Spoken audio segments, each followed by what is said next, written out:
Well, hello, hello. We're back again for another Other Ink Thursday. I am Matthew Orr of Wet Ink Games, and I have called up Craig Hatler of Craig Hatler Games, and I'm talking to the Tezrak himself. Craig, welcome to the call. Craig is Thank, a TTRPG designer and TTRPG enthusiast. So, welcome. thank you very much for having me.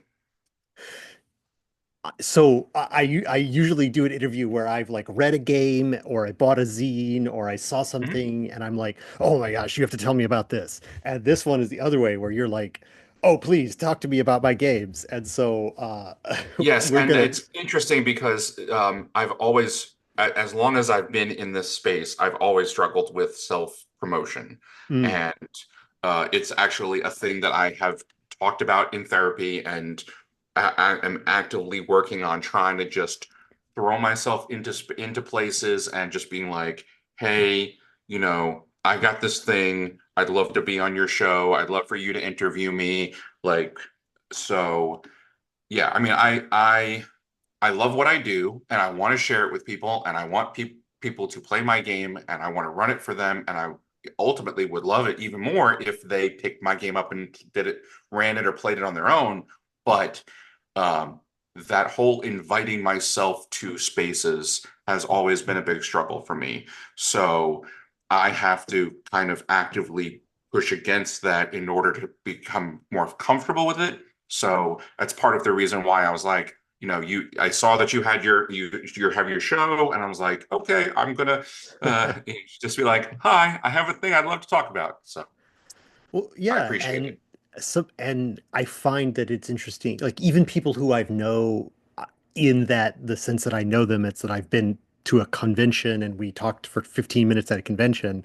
Right. Obviously, spending, an hour talking to each other, you learn a lot more about a person that way. So Oh, for sure. it is always interesting to discover, a person through the conversation. So, Now, um, I'm not sure. Speaking of conventions, I don't know if we would have ever gone to the same conventions. Most of the ones that I've been to have been in New Jersey.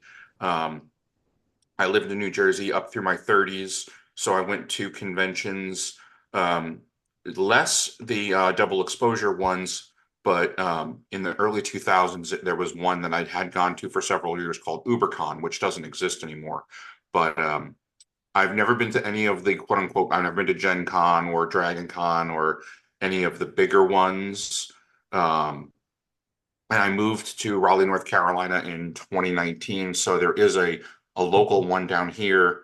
I don't know how long it's been going for, but it's called Playthrough, the Playthrough Game Convention, and it takes place here in the city of Raleigh at the Raleigh Convention Center.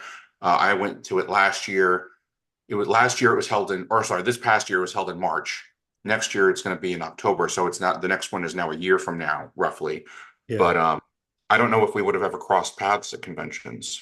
Yeah, I mean, you were just at Metatopia, right? Like that. Yes. Hmm. So that is not one that I've been to. So Okay. I definitely want to ask you about that and your Okay. experiences there. But no, Last year I went to PAX Unplugged. Not, I apologize for cutting you off, but I yeah. did go to PAX Unplugged. That was my first. I guess that's probably the closest I've gotten to a quote unquote big adventure, big convention. I mean, yeah, I go to PAX Unplugged. PAX Unplugged is Okay. great. It's a good one. I would call that a big one. I mean, it's got like, 30,000-ish attendees. That's a lot of Right. people. It's Yes, I think I found that maybe it might also be a little too big for me. I definitely when I compare my experience at Metatopia to last year at PAX Unplugged, I think I definitely was a whole lot happier at Metatopia. Hmm.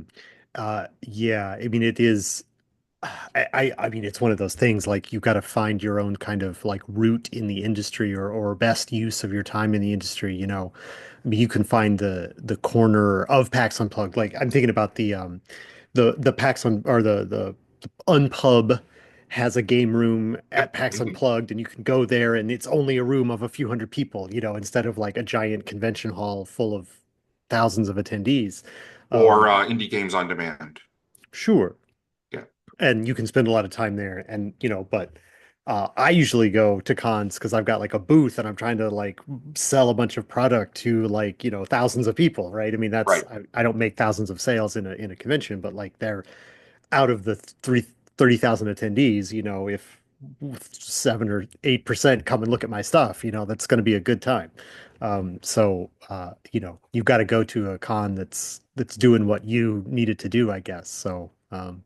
But which again, like that is, I think we should get into that, but I think we should back up a little bit and talk about yourself as a designer, as you'd said, a TTRPG enthusiast. Like, how are you a recent convert to TTRPG enthusiasm, No, or I are have you no, I have been an enthusiast ever since middle school.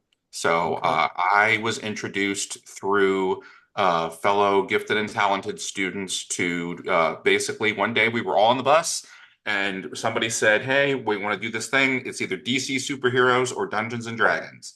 Now, I don't know. I knew about Dungeons and Dragons from the cartoon, the 80s cartoon and the Saturday morning cartoon.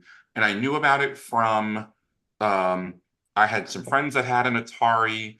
I have an uncle who introduced me to Intellivision, one of the early game consoles prior to Nintendo. So I want to say that maybe it was just sort of kind of in my background consciousness, but I had never played it prior to being introduced to it through middle school through my uh, classmates. So it was the red box, basic D&D. I don't know, remember if it's the Holmes or the Metzger or whichever one, but nevertheless, um, Uh, my, that's my what I started with. typography of old school D&D is very limited, Oh, okay. so I can't help is all I'm saying. Oh no, and that's totally fine. I guess having a history interest, also wind up having an interest in the history of things. Hmm. So, if you're ever interested in digging into it, there is a book called Playing at the World, which does a very good job of like chronicling the history of the hobby of D&D and how it impacted. But no, so we're going back to the early 90s, basically. So Yeah. I really got into it for real with second edition AD&D, but then started playing other games almost immediately, like Werewolf the Apocalypse, Shadowrun, uh, Marvel TSR, the TSR Marvel role playing game. Hmm. So I mean, I wasn't really tied down to any one game from the outset. I mean, that seems to be kind of like there seems to be kind of two people. One, people that find a game that they really like, whether it's Shadowrun or D&D or something else, and then they just play a whole lot of that. And Mhm. then there are other people that are like, oh, I've been doing lots of different things the whole time. Right. Um, so that's always interesting. So how long before you thought, like, well, I mean, first of all, I guess, like, what kind of role did you take on? Like, did you become the forever GM? Because that's the thing. So many people who end up designing games, designed games immediately because they became the GM. And then once you're the GM, you're kind of a designer. Or were you So a no, player for years? I was a player. I really didn't start GMing until I found the West End game Star Wars RPG. And because I found it and because I picked it up and learned it and whatever, I wound up running that for my fellow D&Ders, my fellow RPGers mostly in high school. And I guess that's what kind of got me on the path of GMing in general, because ultimately that led me to, we're talking about the late 90s into the early 2000s, that shift from second edition to third edition. And I would say that's kind of what put me on the path because I said, okay, I've been running Star Wars now for a fair amount of time. I feel pretty comfortable with running the game in general, so I might as well now give it a try. And it really was around 2001, 2002 when I was running third edition D&D, and that's kind of what put me on the path of, I wouldn't say forever GM, but definitely GM, DM, whatever. Uh, ran games more than I played them. And playing them usually wound up being like, I would be in the odd campaign here and there, but like if I look back at the whole of the time that I've been playing and running, I probably have ran more than I've played. Um, and then I think the designing came out of house ruling more than anything else because it was, you see things in a game that you don't either don't agree with or you think are executed imperfectly. And there was such a wealth of third-party internet um, like homebrew stuff, especially for Star Wars. There was this whole netbook culture where people would be like, I'm going to release a netbook of vehicles, and I'm going to go out on all the message boards and bulletin boards, and I'm going to gather up all these homebrewed things and put them and collect them. And that was late 90s, early 2000s. That was before kind of the quote unquote indie gaming, the Forge theory and stuff like that. Um, so there was a lot of DIY going on in the West End Star Wars community on the internet. I Um, am I'm not surprised at all to hear that. I didn't know that, but I'm not at all surprised to hear that. I mean, that seems like peak sort of like those are the sort of nerds who would be in that overlap, like yep, people using the internet and also making their own custom Star Wars vehicles for vehicles and weapons and species and starships, and I mean it was fun. It was a fun, kind of, even though I was I was a small fish in a big pond, but and then there's also that kind of also gravitated towards, there was this whole concept known as mudding. It was text-based online role playing. I Um, know multi-user dungeons, yeah, yes, as a yes. concept. But So that was way more like a video game, but then people took it one step further and kind of had this open environment where a server could be like a person's campaign, basically. mhm. I'm going to run Star Wars and I'm going to set it in the time period between Empire Strikes Back and Return of the Jedi. And this is, and we're going to stick very closely to canon, or we're going to throw canon out the window, or, and there were so many different options. I mean, is that like maybe kind of like what that's like chat room, like is that how, I mean that's how people play a lot of like Yep. if you play on Discord or you play on Yep. a Roll20 now, like that's sort of like you just put the dice. I'm sure there were apps to put the dice roller in the chat room Yeah, and there was, you kind of so not only was mud or mux or mush the concept, but it was also the code base. So you would build a server and it would have its own language, and you could use the language of the server to do your dice rolling for you if you wanted it to. You build your whole, your whole schema for characters, character sheets. Some games would attempt to be like, okay, we're going to be very specifically West End D6 Star Wars. Some were very freeform, where it was you kind of just riffed on each other, and there was no dice involved. Very mod driven, admin moderated, um, but played less, more like improv theater really than a traditional TTRPG. well, and but then I'm imagining that like it's all text, right? Yep, It's not, you're not hearing each other's voices. correct. There's none of that. It's all typing in It's and real time. It's real time, but it's all text based. Yeah. yeah. I mean, that's I have never role played in that context, but I again I can imagine it. You know, I'm about a similar age, I think, and so I Mhm. remember, you know, you would sit in the I remember being in the university computer lab and you'd go and you'd sign into your AOL Instant Messenger and you'd talk to 17 people at the same time in the different chat threads or whatever. Yeah, But that was my like, first intro. I mean, I was introduced to the internet through bulletin boards, BBSs, and through mhm. AOL. And when I got to college, I went to Villanova, which is just outside of Philadelphia. Literally, a guy across the hall from me said, "Oh, do you know about mushes?" I'm all like, "I know." He's like, "Well, this is how you do it." And the first one I played on, now this is 1996. It was called the Clone Wars Mush, and it was everybody just nobody knew what the Clone Wars were really about yet. You Right, just right. had stuff that was out there in the ether, and you were either the Republic or you were the Mandalorians, and it was all before there was anything official.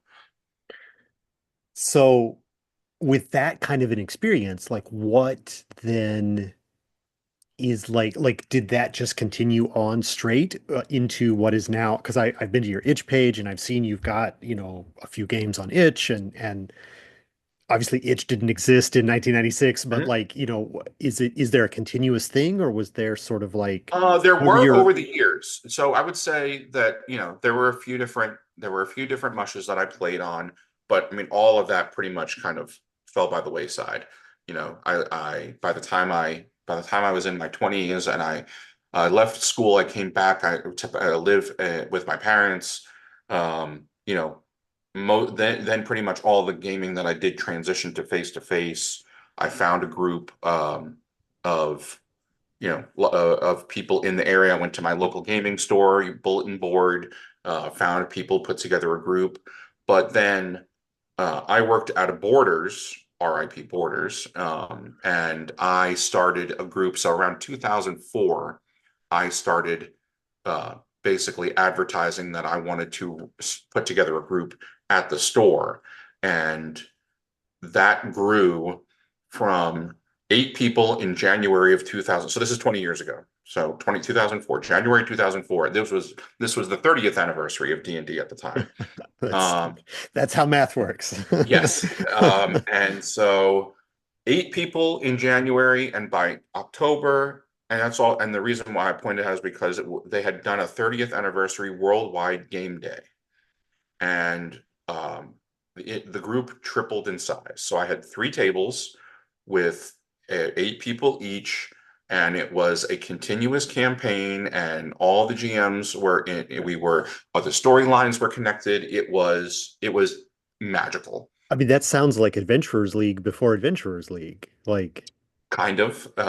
It was a semi-organized, you might call it. But it used to be in the old days. It was the living games, Living Greyhawk, Living Forgotten Realms, RPGA did. That was way before my time, though. But yeah, I mean, basically, I put up the flyer, and every time I would my information desk, I would look over. As soon as mhm. I saw somebody looking at D&D books, I'd be like, "Hey, how's it going?" And that's basically what I did. I just roped him in from for like 10 months, basically. I'm trying to recall if I've seen any back in the day when I used to go to like the big box bookstores. I'm trying to remember the if they had a D&D section. So that's one thing I was going to ask you. Like, if you did they have a D&D section there Yes. because you were working there and you set it up, or was that sort No, of it like was there. you? It was there before me. Um, there was there was all the graphic novels in there, but there was definitely a D&D section before me. I certainly, like helped to flesh it out, and when there was an opportunity to bring in games that weren't D&D to maybe get them ordered, but a lot of that stuff was handled corporate level, and I really didn't Sure. have a whole lot of impact on it. But um, uh, I tended to it like a bonsai tree, I guess you could say, as best I could.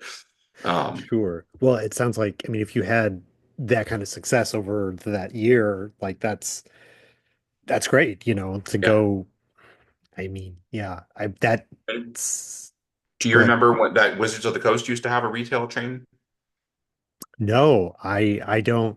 That is news to me. Yeah. But I believe it. There They was tried all that. kinds of things, economic strategies. They had they were doing comic books and they were trying to had they had like a TSR West or whatever that they were gonna like make movies. I don't know. They had Yes. I'm aware of historical facts of the breadth of the what they were trying to do, but Yeah, but they had a retail chain, and they had events going on in their stores. We had one not too far away. But yeah, as far as running, stores that ran events, I actually, so roughly, I would say, so 2004 was the first year-long campaign, then 2005. But once we started to find out about local gaming stores, we actually transitioned away from Borders and into the local gaming stores, mostly because it was a way to help grow the community, but to support the stores too. yeah, Um, yeah. so, Of all the um, places that host RPG events, I don't right. think of large bookstores as a common one to do that. So that's interesting that that happened at all.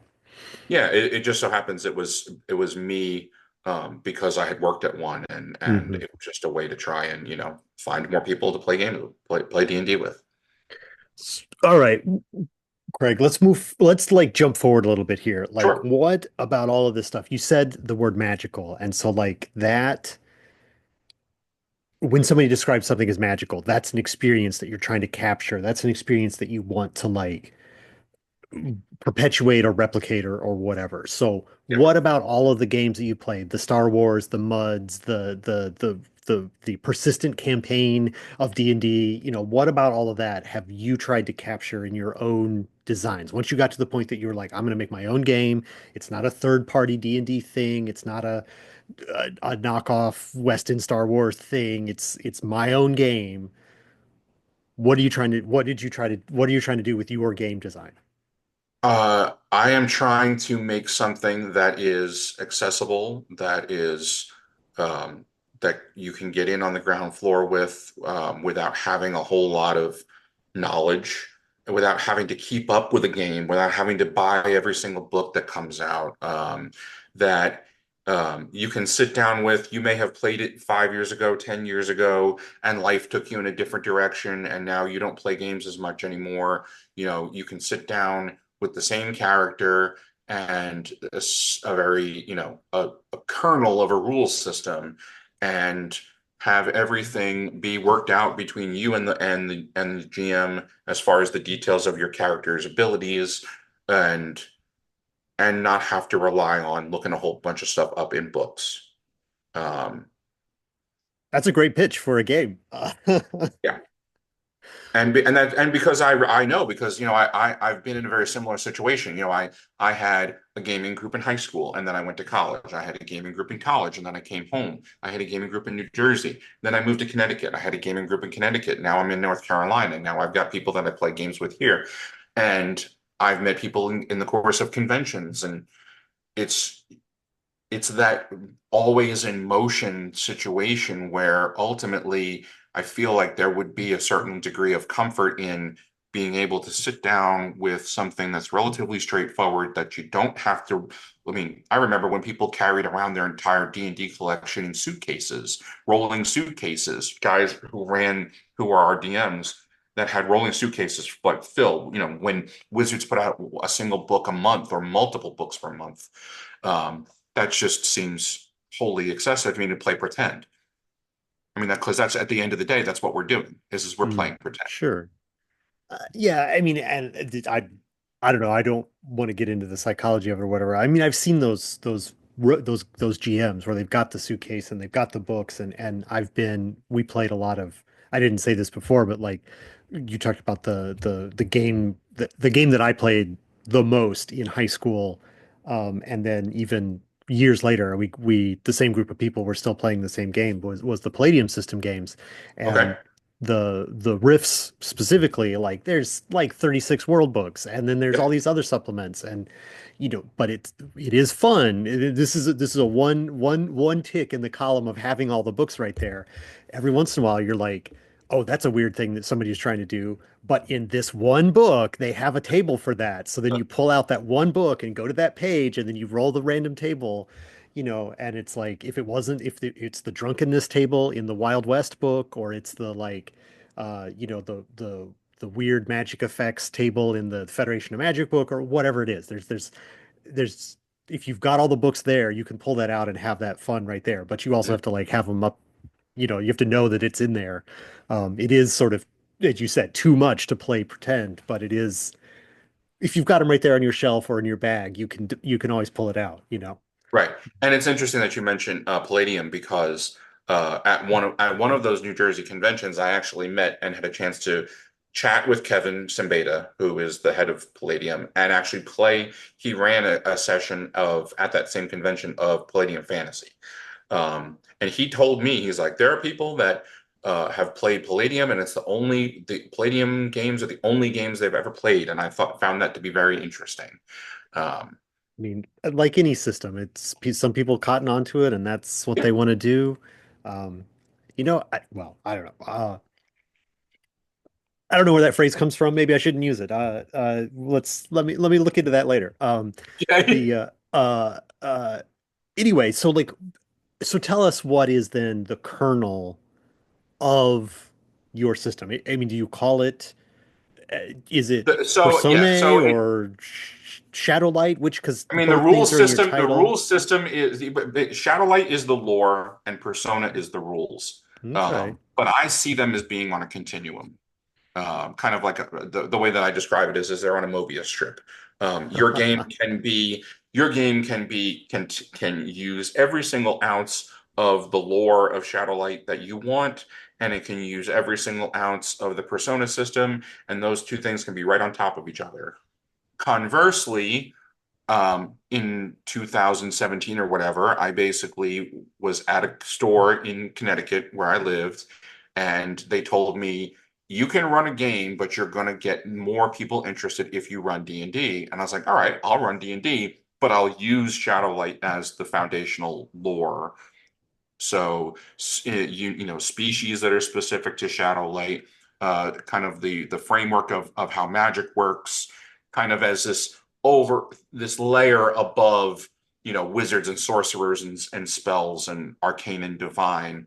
So it was a layer of how the universe worked that was mysterious, and it was sitting up there available for the players to find if they really wanted to go that extra mile. Yeah. Um, which is the point of the which is it's the point that I try to get across when I run the game is that you are people that are introduced to a world that is beyond yours in some way, shape, or form. Either you witness some sort of fantastic thing happen, or you're introduced to a type of creature that, you only heard stories of and rumors and like a cryptid, you know, uh, running around in the Pine Barrens of New Jersey, and all of a sudden, okay, you are actually looking at the Jersey Devil and it's real, and your mind is blown and your perspective shifts, and you are open to possibilities that you weren't previously. And that's kind of what I'm trying to get at with Shadowlight and Persona. I do want to hear more about like I like this idea like the I I've got three things that I'm trying to say at once. That's why I'm stumbling over my words. So first, like I guess lowest level question here is like the ampersand formatting, right? I mean, Right. I am currently working on a game at the time of recording that uses it's called Garbage and Glory, so it can be called it's going to be presented as G and G, G&G. and it's deliberate on our part because it is we call it a game of dumpster delving. It is raccoons Right. going on adventures, and they're scouring the unknown dungeons and wastelands for a literal waste that they can make their equipment out of and stuff like that. And Okay. anyway, but it's obviously it knows what it's referencing, and so it's doing that deliberately.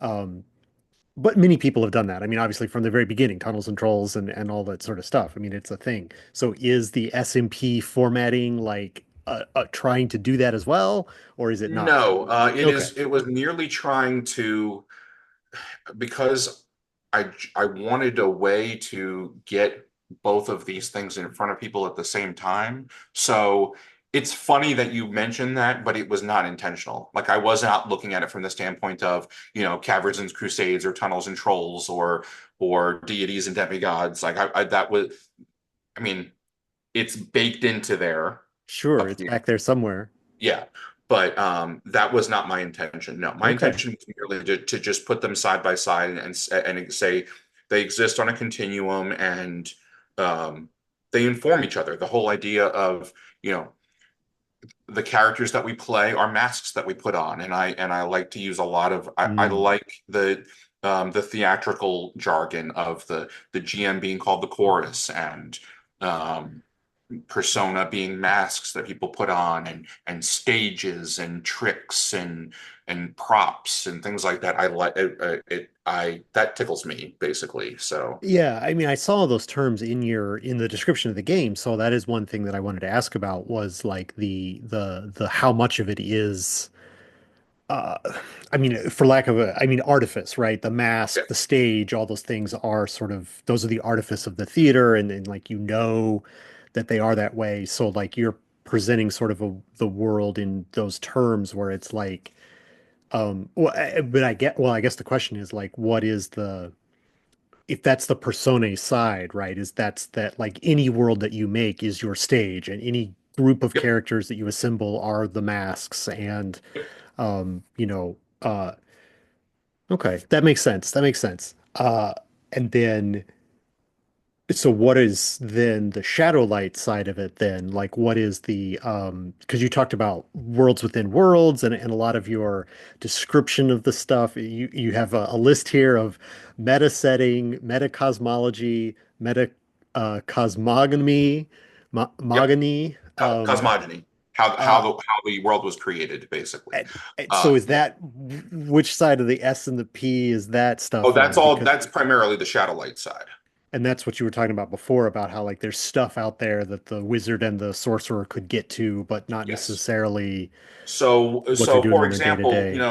the the dwarf cleric in on Faerun might worship uh Moradin, but maybe somewhere along the way, the dwarf cleric realizes that Moradin is a cultural edifice and that there is a power source behind Moradin that provides the cleric with their divine magic, but that Moradin is not, in fact, a person. Or maybe they were a person at one point in time.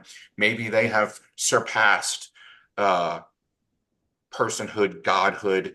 Um, Like this is like to become a platonic ideal of like yes. dwarvishness or something like that. I mean, this is Something, I very mean, that's certainly a possibility. That's certainly a possibility. But basically, what I wanted was, is I wanted, um, it started with the elements, your classic Greek, alchemy, earth, air, fire, water. But then it kind of represented grew by the from, polyhedrals, right? yes, exactly. But it kind of grew from there. And it's funny how I got brought back to the polyhedrals because just totally by accident, I was either on Facebook or I was on some website and I saw it was an ad for jewelry. And all of a sudden I see this image, this two-dimensional image, which I never heard of, from what's called Metatron's cube. You start with a unit circle, and then you draw the radius out, and you do another unit circle, and then you draw the radius out, and you do it, and it follows this specific pattern. But Metatron's cube, you can actually inscribe, if you use the center of each of the circles, you can inscribe all of the regular polygons. And I had never heard of it before, never heard of anything having to do with sacred geometry or whatever, but it absolutely blew my mind. And as soon as I saw it, I'm like, okay, so we've got all these earth, air, fire, water, light, shadow, time, death, etc. Now I need 16 because I went from 7 or 8 to 16 to flesh out the other spheres. Well, now I'm going to start to get really abstract and I'm going to talk about like things like temperance and wisdom and competence and vigor. And so I went more with like character qualities. Hey, well, I mean, that's what our attributes are. And the game's attributes, competence, cunning, prowess, etc. Um, so there's a sort of duality, I guess you could call it, in that thinking, but that became my image for what I wanted my elemental system to look like. And it's right at the very beginning of the basic game is my Metatron's cube, and you can see how it's and of course I came up with an in-universe way to call it without calling it Metatron's cube. Sure. Um, but yeah, I like this idea of there are unified. So it's not just a universal system. It's not just a GURPS. It's not just a fate. It's not just a tri-stat, etc. It's not I just mean, a those are Savage Worlds. All these. There are plenty yeah, of those are universal systems, but exactly. the universal system is as soon as a group sits down and follows game creation and makes their game, they have created, literally and figuratively created, their universe. And their universe follows these rules, these ultimate top level meta rules. And I wanted that to be a unifying theme because then let's say, um, you know, Group A is playing Shadowlight Persona. Group B is playing Shadowlight Persona. Group C is playing Shadowlight Persona. And all of a sudden, for the circumstances wind up that these people could be playing in each other's groups. Maybe they're all friends of extended friends, and they all get together for a weekend or something. And well, now all of a sudden, now we all have these characters that all have the same rules. Now they can jump from one table to the next, and basically the kernel of the system is I pick up so many 10-sided dice, D10s, I roll them, I look at the highest one that I rolled, and I compare that to something else or somebody else. And if my total is higher than your total, then I succeed. If your total is higher than mine, then I fail. And that's the kernel. I mean that is a relatively compact kernel there. Uh, Maybe I'll ask some more about that in a second, but like Sure. the you've really got me interested in like this idea of like sort of the a meta narrative above the gameplay, sort of not above the gameplay level, but like sort of above the characters, a pay Mhm. grade for lack of a better term, right? Yes.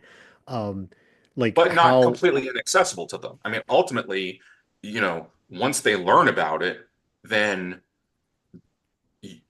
the hope would be that they don't be like, okay, that's cool, whatever, and then just go off in the opposite direction. That as soon as they learn about the meta layer, that they want to be involved. it's so like do you then see it as like like okay, so your Morden worshiping dwarf that we talked about a little while ago, right? Mhm. Has realized the Metatron's cube exists and is now able to knows how to go. Is there mixing of worlds, right? Where it's like, okay, so that's one thing that happened in someone else's game. We were playing like a 1920s occultist exploration thing, and I'm an occultist there, and I've seen between the worlds, and I stepped into the shadows, and I whatever my and it's like now this dwarf from a like heroic fantasy type setting and a 1920s you know uh Long Island investigator type with whatever a waistcoat and a truncheon or whatever, they're going to go Right. off on doing an adventure together because the worlds are the same once you leave your home realm or whatever. Is Yeah, I that mean, kind of there, what you're trying to do, or is that not that's what you're trying to incredibly a do? stretch. I mean, and I would love to see people tackle like that drastic of a genre and flavor difference. More so when I've presented it to people, I presented it that they're all in a world and then learn about the meta layer together. Um, but that's certainly an I mean that's kind of that would be a milestone for me. I would love for the game to be played by enough people and in Hmm. enough different places that all of a sudden you had that opportunity. And that would be icing on the cake.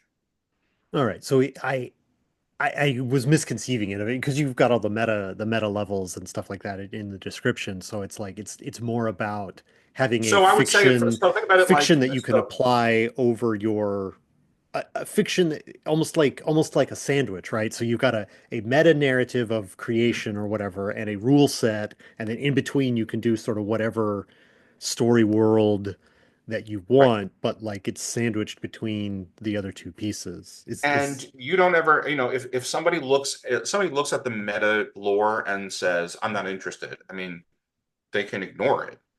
Um, Certainly that's their prerogative. I mean, I happen to think that it's it's what would entice somebody to play the game.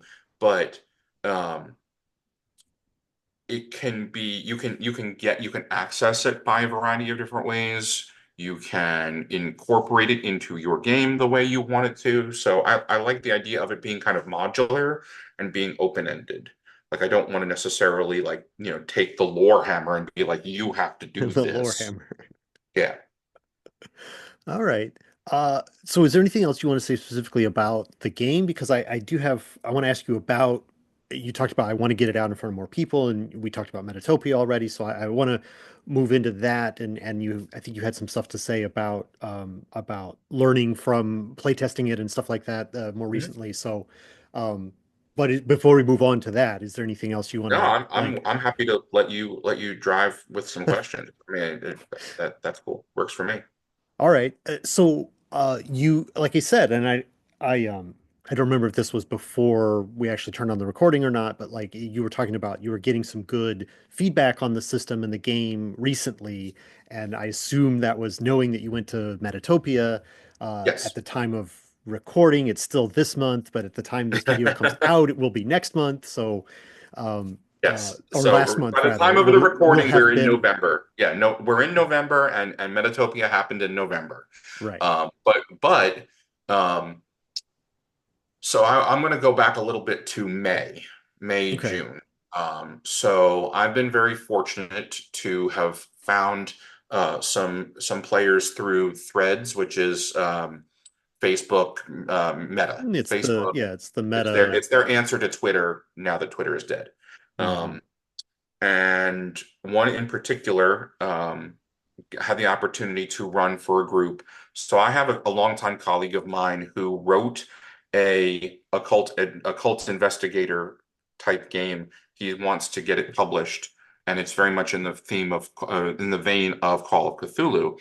Sure. So his name is Peter Ross, and Reverend Pete, asked me if I would provide him with feedback, and I said, "Well, would it help if I ran the game for you?" He said it would. You know, I'm the only person that's ever run it, the adventure. Um, I'm happy to run it, but I really am not familiar with Call of Cthulhu, and to be perfectly honest, I'm not really interested in learning it. Would you mind if I ran it as a Shadowlight and Persona adventure? And he's like, "Yeah, that totally works." So I built the primary antagonist of the adventure as a full character in Shadowlight Persona as the antagonist, as the big bad, and just doing that showed me that maybe made him a little too powerful for the example characters.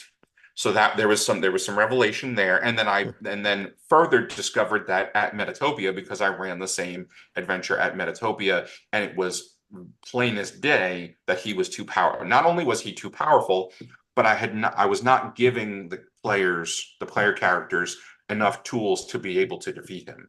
So yeah, he had too many dice and modifiers, et cetera, but there was just no way to make this avenue for them to even come close to hurting him. Um, but that was back in May. So June, July, we now fast forward to October. So last month here in Raleigh, in what's called the Triangle, the Research Triangle, is um, where there is a group that I have found, consider myself very fortunate to be playing games with them, called Raleigh Tabletop RPGs. They've been around for a long time, and they just started coming back with these kind of quarterly game days. So in October, spooky themed Halloween, they did one called Dark Carnival. So I demoed Shadowlight and Persona at Dark Carnival, and just from demoing it there, some of the feedback that I got was, okay, your example character sheet is too cluttered. It's difficult to pick things out from. Your terminology is repetitive. You call this thing power, and you call this thing power, and you call this thing power, and they might be connected, but it's very repetitive and it's confusing, et cetera, et cetera. And I mean, that was just stuff like from people that had not only had they never played the game before, and pretty much everybody that I've been demoing for the last couple of years have never played it before. I'm their first introduction to it. So just that, you know, the experience of looking at the character sheet, the readability of it, the terminology disconnect and how it was confusing, I was able to make adjustments to improve upon that almost right away. And that was wound up being way more helpful, because that brought me into and towards Metatopia, because it allowed me to say, okay, all these things are in place for me to bring to Metatopia, so they'll help improve the experience on the part of the player. And now what I can do is I can play test, because I know the game works. I've been, the game has been in development in stages now for probably over 15 years. It started in 2007. But now I want to start working on materials to help when I want people to run the game, because I would love for other people besides myself to run the game. What can I give them to help them run the game? what are some resources that I can build to help them run the game. So having a fully fledged NPC character sheet was that one of these things.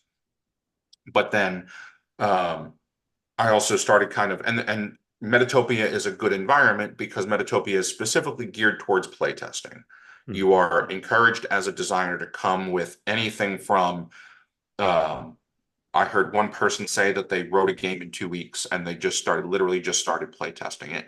So you could be alpha, beta, close. It could be you just have an idea for a game and you want to do a focus group and you just want to just run it by people and see what they think. So all stages of WIP are welcome.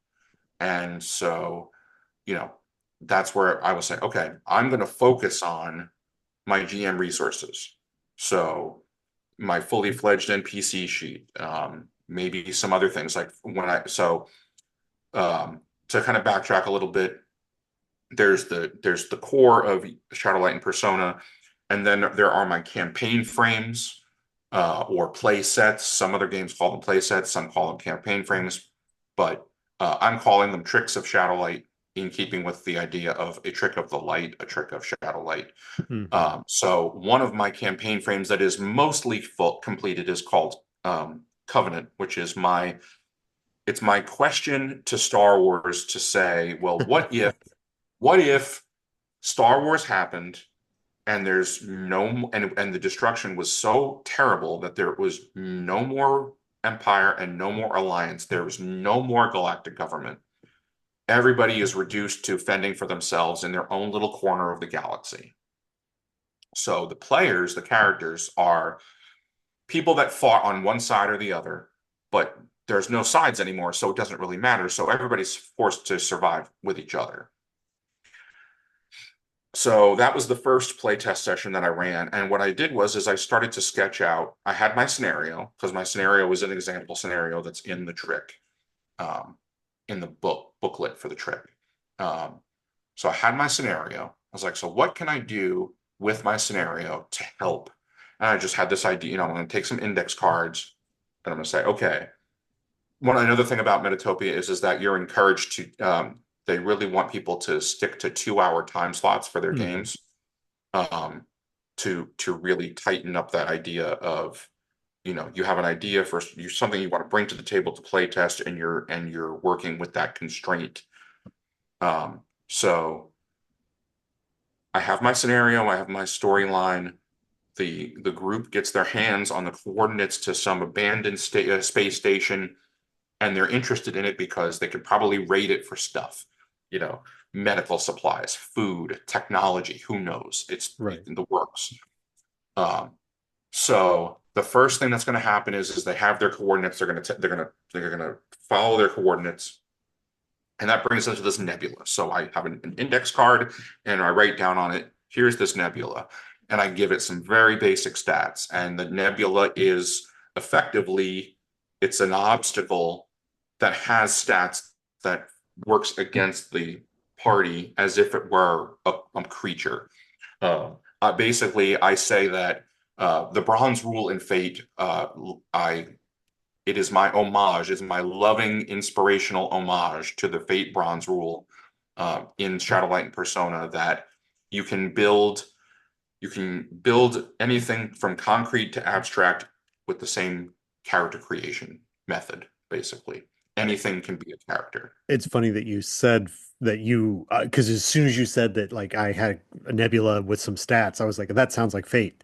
And then you said that that's what it is. So there you go. Yeah, and I mean, I Fate's one of my favorite games, and I think it's important for me to give credit where credit is due in that regard because it helps. It helps to I always feel like the game is clunkier when I just say, okay, you walk into a bar, you're in the middle of a bar fight, and there's 12 guys, and here's guy one, guy two, guy three. I would much rather have it be a mob and have that mob be a character and you whittle down that one character. I feel like I think the game the encounter moves more quickly that way. Um, and again, we're in with the goal of GM resources. This might be something that somebody connects with, somebody identifies with. This might be, hey, this is going to be a great way to, it gets my point across and it moves play along, and we're not bogged down in round by round slugging it out the way we might be in D&D. Hmm. Yeah, I don't Um, think there's really a mob rules. I don't know all the rules for D&D, but yeah, I don't. There's definitely not like a Supposedly there mob is. rule. Actually, I just looked this up. I didn't realize there was because there was in third edition. They one of the optional supplement books, like Unearthed Arcana or something like that, had put forth the idea of a mob mechanic. And I think it's in the Dungeon Master's Guide in fifth edition. It tells you how you can use a mob. Hmm. But I was That looking makes it up for sense. somebody. I was looking it up for somebody on one of my socials.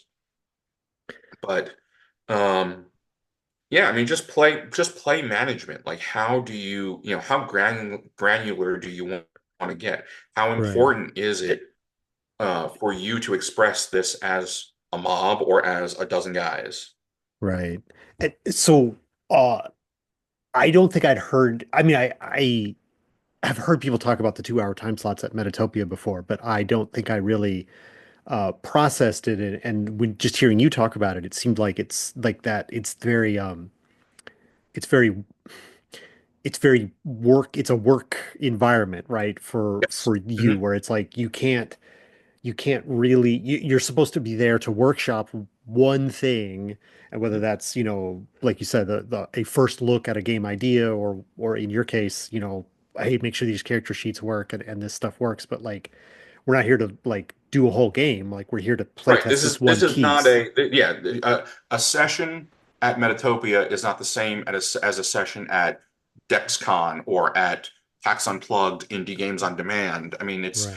it is everybody, whether it's the people playing, even if they're just there to play as players, even if they're not designers, even if they're not in the high tests, everybody has this understanding that you may not get the same play experience as you would at a traditional convention. And It's everything's experimental. I mean, that is the yes, point of it, right? yes. Um, And everybody's got to buy into that. sure. So actually, I found kind of the hard way so the Covenant session was day one. The Darkhaven Manor, this occult investigator adventure was day two. I found out the hard way. Well, first of all, I was like, okay, I have this whole adventure module, and I mean, my dear friend and colleague, Reverend Pete, just has done such a good job. And even the players said, as I was reading his text, it was so evocative, and they felt immersed in the environment. But I was still stuck with 2 hours, and I'm all like, I felt I really needed to have given myself a shorthand. I needed to have gone through this event and just like every single room in this mansion kind of given myself like a list of bullet points or something like that. Um, because all of a sudden it was, oh crap, 2 hours. And all of a sudden it was, oh crap, now I've got to accomplish my playtest goals. Oh crap. And I put So, myself behind the eight ball in a number of respects. so was this your first time at Metatopia then? No, it was Okay. not. It was my first time as a designer, Okay. but it was my first time there in a long time. The last time I had been there was in 2010, which actually might have been the very first Metatopia, but I'm not. That's 2010 just keeps getting further and further away in Yes. time. But your first time as a designer. First time as a designer, yes. This isn't necessarily like a commercial for Metatopia, but like, what did you, because you just went though, like, was it useful? Like, is Oh, that it that was process like, 100%. Yes. Even that second session being uh kind of I don't know, I don't want to use too strong of language, but to kind of call it a train wreck. I mean, it's basically what it was because we made our as one gentleman, Alex White, said in his recap, we made our own fun, but we made our own fun in spite of the game and not as a result of it. mm, So it just became very obvious that there was no way for the players to have any serious impact on the big bad, and the big bad was just too powerful, and that I made the big bad too powerful. Um, but that if I continue iterating on and working on these GM tools, that these GM tools are going to provide that.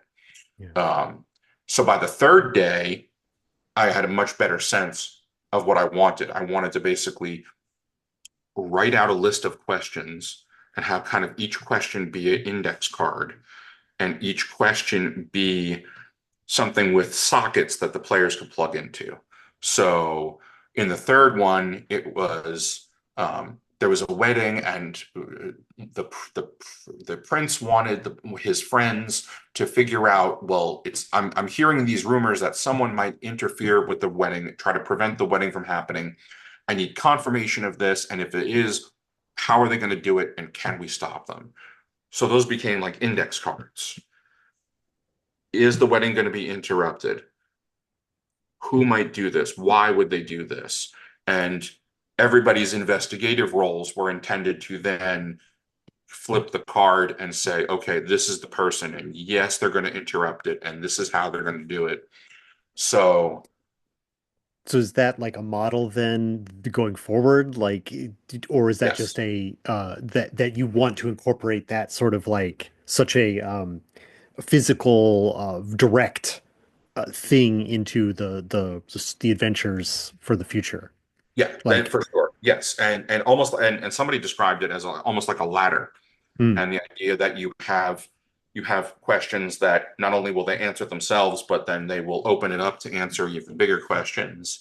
And uh, then I just want to make sure that people don't feel like they're on a railroad. I want to make sure hmm, that people feel like they can ask questions that have an impact on getting them to the ultimate truths to be revealed, because that's what you're doing is you're solving mysteries, and mysteries are opening the door to bigger mysteries. And then in a perfect world, I see it opening up to the meta layer and getting, you know, the my three species, the Shirul, the Shaleth, and the Bela Shadao, who are in this kind of political brinksmanship with each other. One end you have the Shaleth, who are they just want everything to exist in chaos.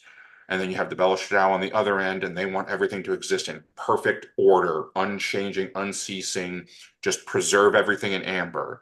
And then you have the Shirul in the middle that are like, yeah, maybe it's not up to you. Maybe the people that live in that world over there, maybe they can just like do their own thing and you don't have to bother them. Yeah. So, So this is you buried the lead here because this is like I didn't even ask what the meta level. This is the meta level that gets at the yes. very okay. So we didn't even talk about that, but I Yes. think that might have to be for the future. But like because I do want to be respectful of your time and also we have talked you for a Well, we have while we now. we definitely. I mean, I'm good. If you want to do that now, or you want to go if to a different, another time, it's entirely up to you. Well, I think it's a teaser, right? So I think there is a meta plot in the meta level, I think is Mhm. a reveal that it's not just about like understanding the crystalline polyhedral structure of the universe, right? So there is a all right, well that is Well, to give now you that you more of a tease, to give you more of a yeah, yeah. teaser, I will tell you this. One of my for the meta fiction, one of my biggest inspirations is the Dark Crystal. So Hmm. the Dark Crystal is one of the very first movies that I was brought to see in the theater, and it has stuck with me ever since I was 4 or 5 years old. Yeah, So the it's a idea pretty good of one. Oh yeah. And the idea of a species kind of splitting and forming two new ones is very much that I captured that with my Shirul, Shaleth, and Belshadab. So Mhm. I'm happy to leave that out there Yeah, a cliffhanger. I think that's a I think that's a perfect thing to kind of not to end everything on, but like as like a if that sounds interesting to viewers of this video, where can they find out more? Is the follow-up to that. Gotcha. Uh, So like what's right your itch now, page? Where can people find you on the yes. internet? All that sort of stuff. Like, So craighatler.itch.io is my Craig Hatler Games itch page. Um, you can find me there, and then I have a link tree which will take you to just about every other social uh, Tezrak the Imp Slayer. So it's linktr dot ee, I think. I can't remember how Linktree does it, but Tezrak the Imp Slayer. If you search Tezrak the Imp Slayer, I'm sure you'll find it. There you Um, go. that was another thing. So to go back to you asked me about the significance of Tezrak. Tezrak was my very first official D&D character that stuck around for a while, and he was originally Orc Basher, I think, but it just so happened that very first campaign that I was in, we wound up random encounter tables wound up throwing us at imps a lot, and I killed a bunch of imps, and so people said, "Well, you should call you an Imp Slayer, and not instead," and so that's stuck around too. Yeah, I think some of us we all live with like internet handles we thought were awesome when we were 13 or whatever, and not all of us, but there's a lot of that Well, happens. I see it as taking good care of my inner child. And I'll Mm, give you a brief example of what I've done about that recently. I went and found a copy. There's a copy of Dragon Magazine that I remember owning when I first mm. started playing D&D. I went on Noble Knight Games, found out that I could order it and ordered it and bought it for myself. And I'm flipping through it and I'm like, yeah, this is exactly the one I remember. All these ads for Gen Con, like when Gen Con belonged to TSR, the advice columns and things like that. Like I remember this specific issue and now I have it again. So that's me taking good care of my inner child. I like that as a phrase. That's an interesting way to think about it. Um, All right, Craig. Well, I think we've talked about most of the things that were on the agenda. We Okay. talked about the levels. We talked about Metatopia. We talked about your you even brought it back. I can't remember now what it was, but you were like connected something at the beginning to the end, and that was I was going to make note of it, and then I didn't make note of it. But the so. Is there any final word that you want to leave the viewers of this video with about what The only about thing your that fulfills me from this entire enterprise is, I mean, yes, I fulfill myself by working on it. It's something that I enjoy working on for myself, but the most amount of fun and fulfillment that I get out of it is getting to introduce it to new people in the hopes that ultimately somebody will pick it up and run it themselves and and and that it'll spread and that other people will get enjoyment out of it too. There you go. So, I don't know what's the put in. I always try to think of something for the people to put in the comments of the video. So yeah, I mean, if anything that Craig said sounded interesting, check out the places that he mentioned. The links will be in the description of this video to the link tree and to the itch page. And please, in the comments, describe to us what your unfortunate, possible, lingering since middle school handles that follow you around the internet is. And explain them or not. I don't care. But thank you for watching, Craig. Thank you for the interview today. It's been interesting and a pleasure to chat with you and talk to you and get to know you about the and your game system in this way. So thank you. Thank you. And everybody out there, we will see you on the internet.